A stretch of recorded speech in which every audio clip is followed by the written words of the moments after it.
Hello everyone and welcome to This Week in Stupid for the 27th of August 2021. I know what you're thinking, hold on a little bit, today's not the 27th, but it is when I'm making this video because tomorrow I'm getting married. So I won't be able to make the video tomorrow, which means that you're actually in the future right now. So you're seeing this after I have gotten married. So there you go, I'll probably put some pictures on Twitter when I get them developed from the photographer. But as such, I don't have access to all the news, so hopefully nothing interesting is going to happen tomorrow. And I'm going to do my best in order to entertain you with what I have. Now, I woke up one morning reading the papers, and from Business Insider, I noticed this interesting take. Hail Satan, an Australian broadcaster, accidentally ran footage of a satanic ritual during a news segment on police dog welfare. And I'm thinking, no, I need to see this. I need to experience this with my own eyes. So I looked for the clip, and luckily enough, I have found it. Here's the video. This is Queensland Parliament. The state government announced the proposed legislation today. It's in part due to the stabbing of a police dog during an arrest in Brisbane last year.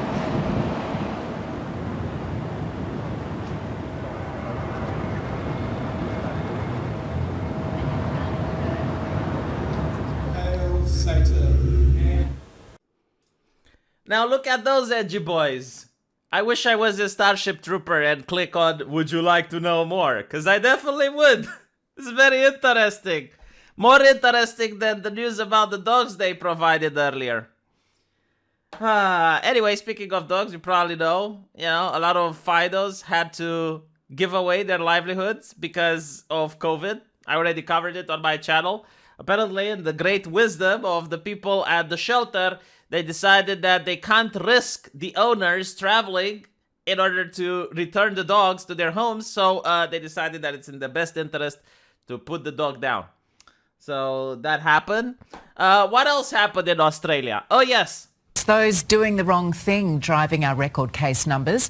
There's little sympathy for anyone ignoring the health orders. Even this group of teenagers caught partying after dark at the bottom of the North Bondi Cliffs.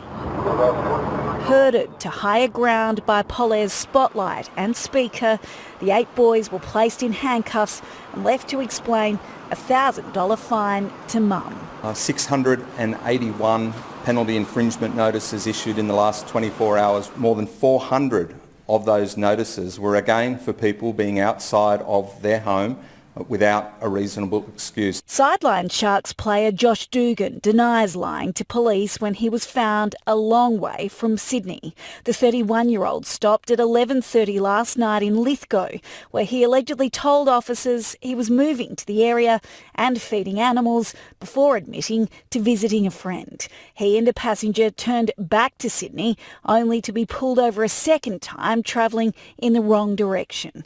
The NRL is investigating and criminal charges could be laid. It's getting harder and harder to hide if you're doing the wrong thing, especially in the construction industry, a crackdown following on from the recent shutdown. Workers sent home if their paperwork isn't in check. It is a struggle, but it's it's just what has to be done. Like, nobody likes telling people to go home. They've all got families to feed. Our cameras rolling on another random blitz in Marsden Park. Authorising me under the Public Health Act. Inspectors have asked these tradesmen to show proof of their QR check-in as well as identification and vaccination records. One of the men here is from Campsie and he doesn't have his documentation, so he's being sent home. He may lose a chunk of his pay too if officers follow through with a fine. Tiffany Genders, 9 News. So I really like the high energy that Australian government is using in order to keep people healthy. I wish the same energy existed here in Romania because I guarantee to you my government doesn't care. Yesterday, I woke up with a sore throat and a sniffle, and no one cared. I never felt so alone in my entire life. I never felt so abandoned. I never felt so afraid as that day. You know what? If I could, I would definitely move to Australia, because if that was the case, immediately the entire nation, including the news, would definitely care. And it would make me feel safe. It would make me feel secure. And not only that, but it feels so futuristic.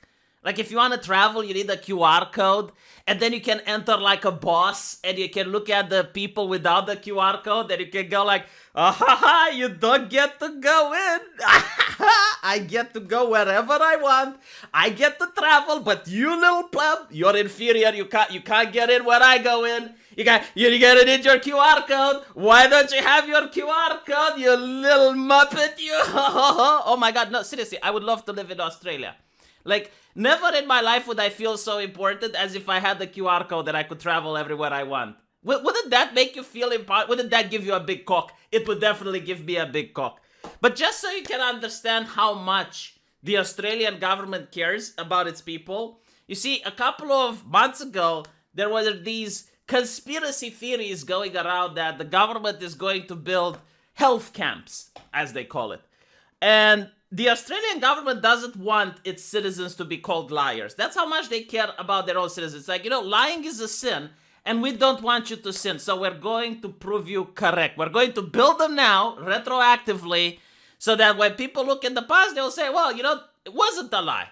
See, Australia isn't a nation that has conspiracy theorists, because they have prophecy theorists. Like, look here, you bigot. The Australian government is proud to introduce the wellness camps. Now, unfortunately, I can't play the following clip with song because they use some copyright boomer music in the background. So, look, if you're jogging or you're doing anything else, just stop what you're doing and look at the screen, because we're just going to show a video with no audio. But there are subtitles, so you can really understand what's going on.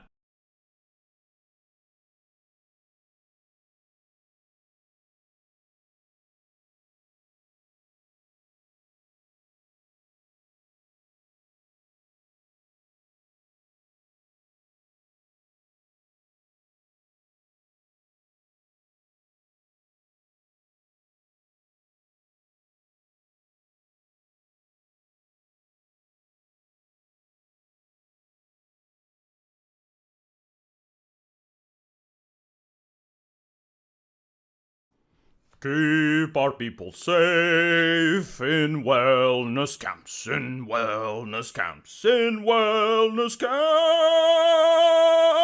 camps.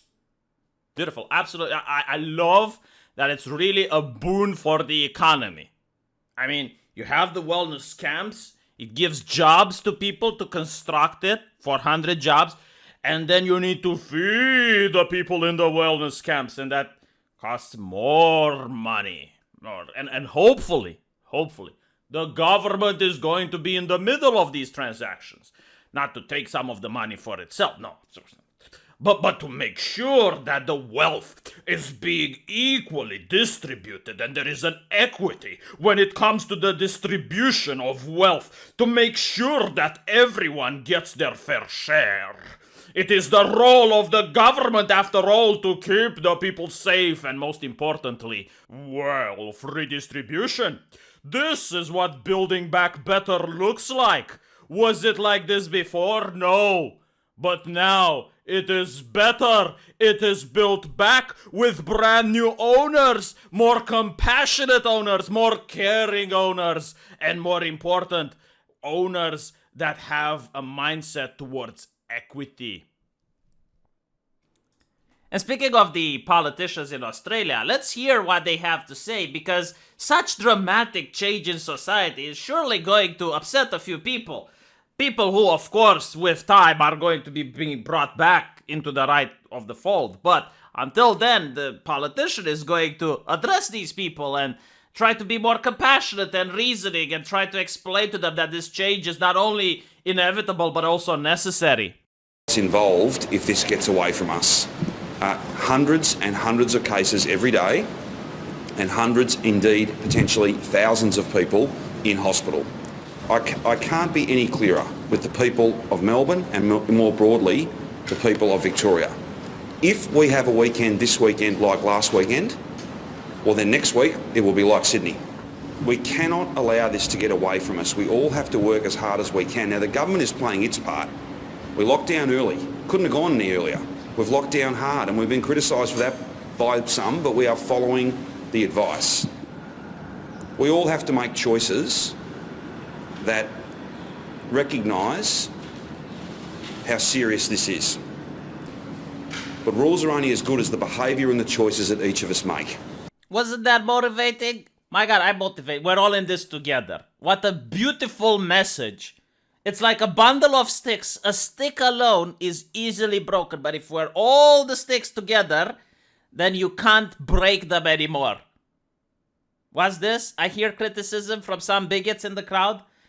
Premier Daniel Andrews has defended a Labour MP who left her Melbourne electorate during lockdown to stay at her holiday home with her sick husband.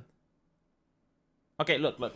There's two bundles of sticks, alright? Like some sticks, they're already strong by default, and these are the politicians, because it requires a lot of strength to lead the people. There's a lot of burden on them, and because of that, they have to be able to visit their loved ones in order to be able to rule properly, to govern properly.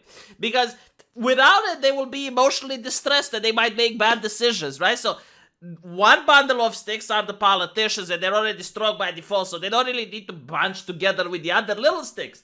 You are a little stick, and you have to bunch with all the other little sticks. And, you know, if you experience some depression, whether it's the government shooting down your dog or whether it is like some wellness camps being built for your own safety, which you're paying with your taxpayer money, probably. Well, actually, you know what? It doesn't matter who pays for them. But what I'm trying to say is that if you're depressed, you're not going to influence a lot of people because you're not a ruler, right? Like when you get into office, when you run for office and you get voted and you get elected, then you can be like one of those big sticks. Until then, you're a little stick. You're a chiquito. And you need all the other little sticks to be held together in order to pass this horrible crisis. But enough about Australia and their bundle of sticks. Please don't Google bundle of sticks. Don't get me in trouble. Don't Google that. Don't. No, I just realized, but it's too late. Don't. Let's see a rat attack on the Andalusian parliament. A rat attack in the parliament. What can that be? What is a rat attack in the Andalusian parliament? Let's look it up. Procede al llamamiento de los distintos diputados.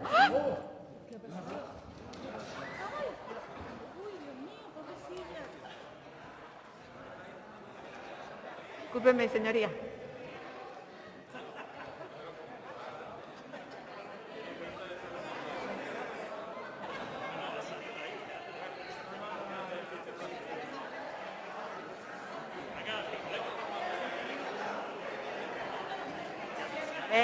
Señoría, por favor, tranquilidad. Señoría, tranquilidad. Tranquilidad. I love the shocked Pikachu face of the strong, independent woman there. It's like, what? But we're rich. We're in parliament. We're politicians. We're not supposed to deal with this shit. We have poor people that are supposed to deal with this shit for us. What is this? Doesn't that rat know that it's not allowed in here? Call on the poor people. Call the exterminator to do something about it. What do they expect us to do? We don't know how to handle this situation. Oh my god. Oh, horrible. I mean, it is horrible if you think about it. Just as horrible as what I'm going to talk about next. Like, what I'm going to talk about next might get me into trouble with the YouTube algorithm and the people that are watching this video to see if it gets monetized or not. But look, my hands are tied, alright? Like, this is in the news. So I have to talk about it. I have to talk about the N-word. It's something that I never thought I would have to talk, but yet here I am. Talking about gamer words now. How should I even approach this subject? All right, I know how to approach it. You need to have sensitivity when approaching such a complex and dedicated subject. Do you know that there are experts out there? In fact, the world is filled with experts. Like, some experts are such experts that you don't even know they existed. Like, for example, there are experts on the N-word. I'm not even kidding. So how did I find out about this? Well, from the LA Times. A little backstory before we talk about it. Apparently, in California now, the current governor, Mr. Newsom, is going to be put up to a vote whether or not people want to recall him. And if he gets recalled, then it's very likely that an individual by the name of Elder from the Republican Party might be the next person elected. And this gentleman is very tough on crime, is, a right-winger, I would say, which is really bad because diversity is good everywhere except in the Republican Party, according to progressive individuals. You don't allow diversity in the Republican Party without challenging it. But apparently he's also a white nationalist. Like, for all these years, this man had a radio show. He was in the public spotlight. No one knew. No one knew that he was a white nationalist until the LA Times removed the mask. It was like the Scooby-Doo and the Los Angeles Times, and they pulled back the mask from the villain. It's like, aha, look, white supremacist. And one of the ways they have figured out, like, they connected the dots. And I'm actually quoting from the article, all right? Like, this is not me. This is not what I am saying. This is what the LA Times is saying. Look at this, okay? One issue was Elder's pronunciation of the N-word. I think it's like South Park, huh? The nagger, the nagging, like that South Park episode, right? He used an exaggerated tone, enunciating the at the end of the word, rather than using the A pronunciation, which is more commonly accepted among and used by black people, studies have shown. This is in the Los Angeles Times, all right? So the experts made the what studies LA Times? We don't know. I don't think we will ever know. The LA Times like to live a good mystery. And they leave it for Sherlock Holmes in order to find the citation. Because I've tried. I looked for the studies. I swear. I actually spent an hour of my life looking for any single study which delves into the pronunciation. Like, do you pronounce it like PewDiePie did? With hard R, like ginger, German, like that? Or is it with a soft A, like build back better, Ronald Weasley, it's Leviosa. Leviosa. But anyway, yeah, about the studies. I couldn't find any. And I don't know the number of the LA Times to contact them and ask them. It's like, what studies are you referring? Just out of curiosity. I want to read those studies too. To educate myself, of course. Like more knowledge, the better. But unfortunately, we're never going to find out what the studies say. The mainstream media immediately picked up after this. And they also issued a statement from the experts themselves. He says he doesn't believe sanctuary laws or citizenship for dreamers should be happening. He's against in-state tuition, health care, and driver's licenses for the undocumented. How serious are the chances that this guy could be the next governor of California? Well, it's very serious because it's possible that the majority of the people who are going to turn out are the people who are excited by Larry Elder's brand of, extreme far-right beliefs. And he just represents an incredible threat to immigrant rights and racial justice, the immense progress that California has made on these issues. And it would set a catastrophic precedent that would reverberate across the country. And it's ironic. This is a black man, and it just goes to show you that it is true that even people of color can be influenced by white supremacist narratives and fall victim to it, right? You gotta love that white lady on the right going, okay, if this black man gets elected, it would be catastrophic. By the way, listen to me, because I know what I'm talking about, because I'm an anti-racist, all right? Do not vote the black man as the first black Californian government. Like, diversity is good, just not this once. Just not now. And then you have like the lady in the middle going around saying, oh, yeah, white supremacy, white supremacy. Man, like, I didn't know that white supremacy has a diversity outreach program. Maybe some of the university students from the gender studies and from black studies and liberal arts degrees are now joining the white supremacist movement. Like, you know what you guys need? Diversity. Get Larry Elder on the line. Get the Elder appointed as the governor. So, yeah, I mean, for them, it seems...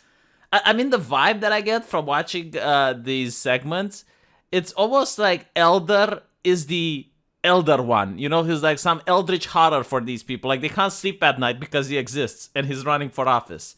Makes people very uneasy. Makes them a little bit unhappy. It's like, and watching them is very hilarious. Now, as I mentioned before, there's a lot of experts. And as you noticed, like, there's experts on the N-word. I didn't know they exist, but apparently they do. They make studies about it. But did you know that there are experts on incels as well?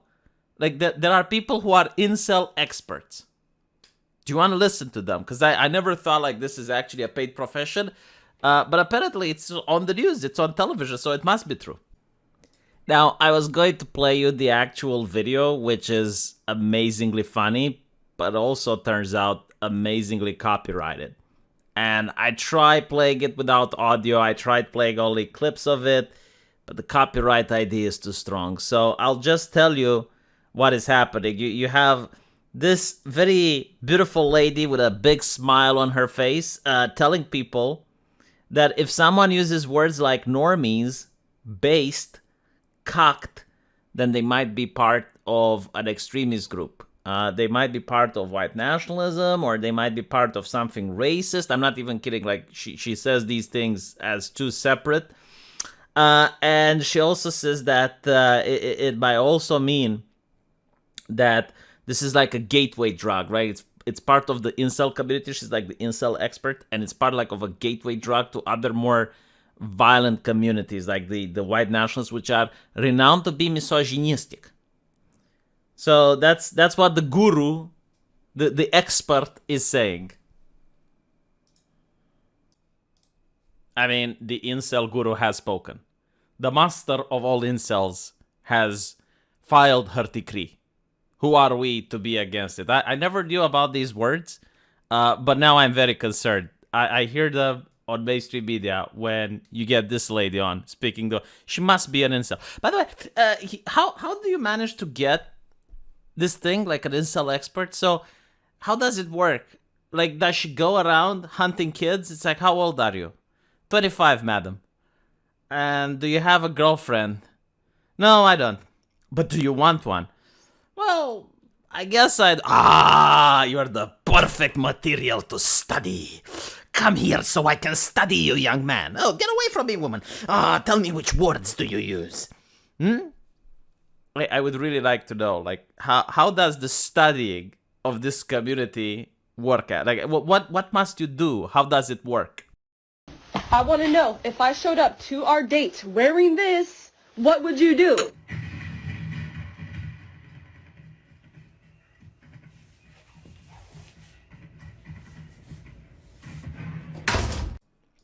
Do you know what I would do? This is what I would do. It's absolutely beautiful. A picture is worth 1,000 words.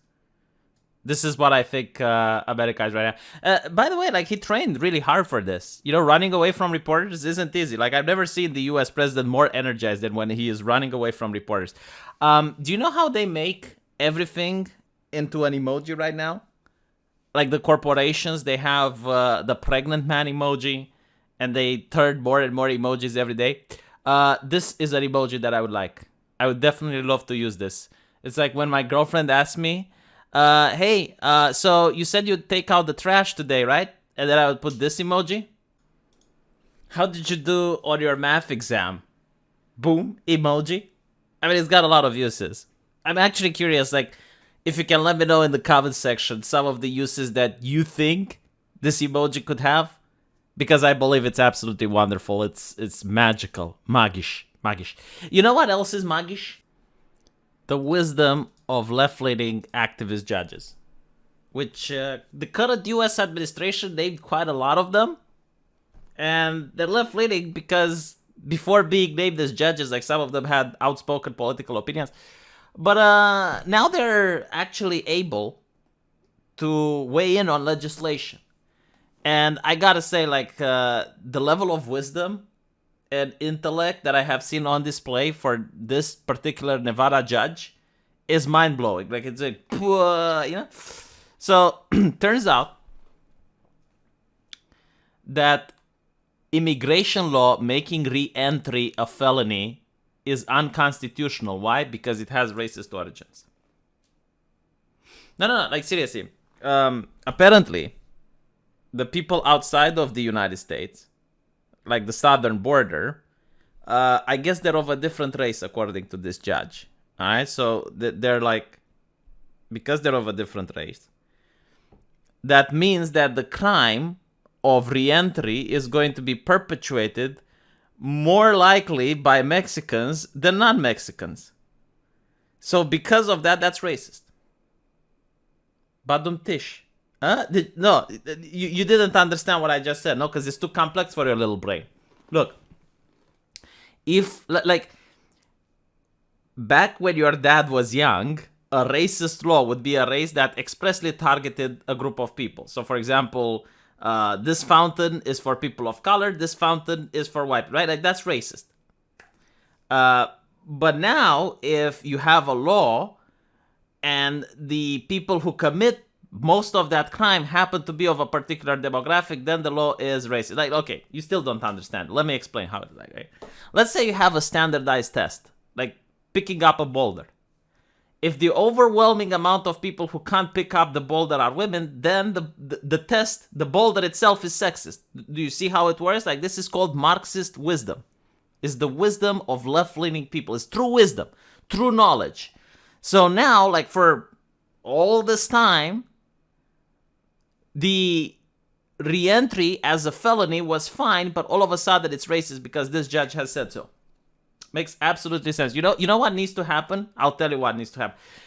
You need to have white people going to Mexico, seducing and marrying a beautiful Mexican woman so that they can gain Mexican citizenship, and then they can renounce their U.S. citizenship, and then they try to enter the U.S., they get deported, and then they commit the re-entry act. And you have to need, like, white people in a sufficient number in order to make the law less racist. See? You have a problem, I have a solution. I told you how to fix it. Of course, it still may not be fixed because, as the judge says, it's the racist origins. Okay? So even if, like, overwhelmingly it would be done by everyone, like you would have like a diversity outreach program in the re-entry felony, it would still be problematic because of the origins. So the only thing that you would need, I suppose, is a time machine to go back in time and convince like more diversity into the re-entry felony so that then can it be criminalized. Because you see, like, if you're bordering another nation that's got like a different race, you can't just say people can't re-enter, because if you do that, it's racist. But if it was like a nation with a similar demographic, then you can't do that. Like, that's the only time you can have offense. So a nation with some borders, but not all borders. Maybe, you know what you can do? Like, you could try to convince Mexico to take more American immigrants, probably from California now, where the homelessness population is. And then, like, you try to, I don't know. Like, I'm trying. Look, it is difficult. It's difficult. And I have a wedding tomorrow. So, you know, if there's some more interesting news that I missed, I'm really sorry. This was a quote-unquote rushed Wicked Stupid, but hopefully it was funny nonetheless. I put a little bit more low effort in editing it, but I would appreciate if you can share it around. And, you know, if you can give me a super chat or a donation or something, would really help me out. Usually I don't ask, but every now and then, you know, like, just because I had the wedding, it's more well received now than it has usually been. So let me know what you guys think in the comment section, and I'll see you all there. Take care.